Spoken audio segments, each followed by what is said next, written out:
out exactly how I was supposed to eat was so crucial because I went to nutrition school, but I would have never figured out like the piece of how I'm supposed to eat that human design gave me. So now after all of that experience, I'm really passionate about helping match other people to how they're actually here to eat.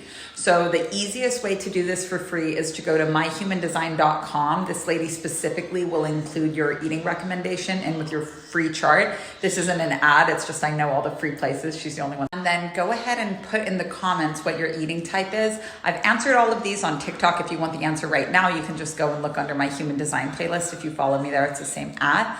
But put it in the comments what design you are and I will try and show you examples of what that looks like. I'm a consecutive eater, by the way, the hardest one. So if I can do it, you can do it. Thank you. I have a lot of these saved on my human design playlist, but I'm going to try and go through all of the eating types. And on this post, we talked about how you can find what your eating type is. Hiding from my children. Let's start with the first two easiest ones, hot and cold. Some people are just here to eat food that's warm. Your body will never recognize that it's been fed if it doesn't have food which is warm. Other people, they're only are going to recognize that they've been fed when they're eating cold food. Cold means room temperature. The next one is high noise and low noise. Somebody that has a high noise determination needs chaos in the background. Watching TV while eating is going to be super on brand for them. This is my daughter.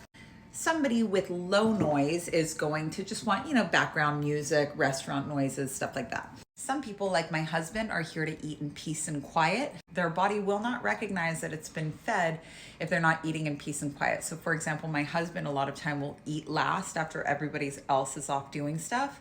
And when we were on the road, he hardly ate at all because it was just so stressful. Another two big ones are open taste and closed taste. Somebody with open taste is not here to have like a stocked ass pantry. I actually just answered this for a mom who said, how do I do this if I have to cook for everybody every day? Open taste is like we wake up in the morning, you're like, I want to eat this thing, just eat that thing. And on your way to go get that thing, the rest of your life will fall into line. Never eat something that you really, really, really don't want to eat. And if you're in charge of cooking for everybody, what is it that you really, really want to eat? This mom said she was the only vegetarian. Great, because meat is like the easiest side dish ever. Make what you want and then just throw some meat in the air fryer. Closed taste, you're here to go into food patterns. Food prep is your friend. You'll find yourself eating the same thing over and over and over again. That's totally fine. There's also nervous or buzzing. These people are not here to sit down and be present with their food. The nervous eaters I know love to graze while they're doing something else. So eating food out of the pan, eating something off of a table while talking in a conversation, like you're not here to sit and be present with the food. The body actually recognizes that it's being fed most of the time through your fingers touching the food, and that's the only communication that it needs. Now the conditioning is like, you eat that and then you're like, no, I gotta sit down and really eat. And then you end up doubling up and the second meal doesn't make you feel satisfied. Which brings me to the last four, direct and indirect. Direct sunlight, you're here to just eat when the sun is down and intermittent fasting is your friend. Indirect is, direct sunlight, you're only here to eat when the sun is up. Intermittent fasting is your friend and ideally like go sit in the sunshine. Indirect means you're only here to eat when the sun is down. So do it Brazilian style, eat super light, if not fast all day, and then big dinner when the sun is down. The last two are like the most complicated ones, and I know because it's me and my son. Alternating consecutive eaters have a very light appetite. If you are a parent to an alternating consecutive eater, they're gonna be really fussy about what they eat and have a really light appetite, and you don't need to be concerned about that at all. The worst thing for them is to overeat.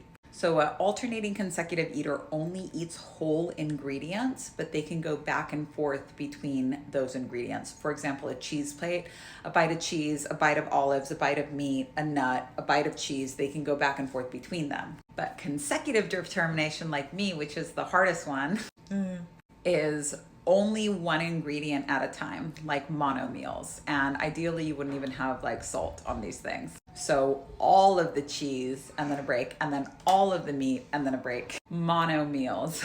It takes 7 years to change one of these habits, but attention is the beginning of devotion. So start by noticing when you're eating on brand for yourself and just notice how you feel. For me, I notice that I eat probably 60% less, and my mental clarity is just like zero bloating when I eat on bread. My child. There's 3 things I really care about human design for. The first one is eating, just because I went to nutrition school and I tried all the other ways. The second thing is parenting, because it's really nice to know how to respect your kids and like not go through trial and error. Inescapable, but it's really helpful for me with parenting, especially with eating, because sitting everyone down at a table is just like not in the human design flow. But the third thing that I really, really love it for is business, specifically marketing, because if you're marketing like anybody else, it's really hard and a lot of times it can repel customers. But when you're marketing authentically and human design shows you how to do that, it's like so easy and so fun. So you guys are going to hear a lot from me coming up about human design in relation to marketing and authenticity. And if you love this food bit, you'll be like, Peppa Pig.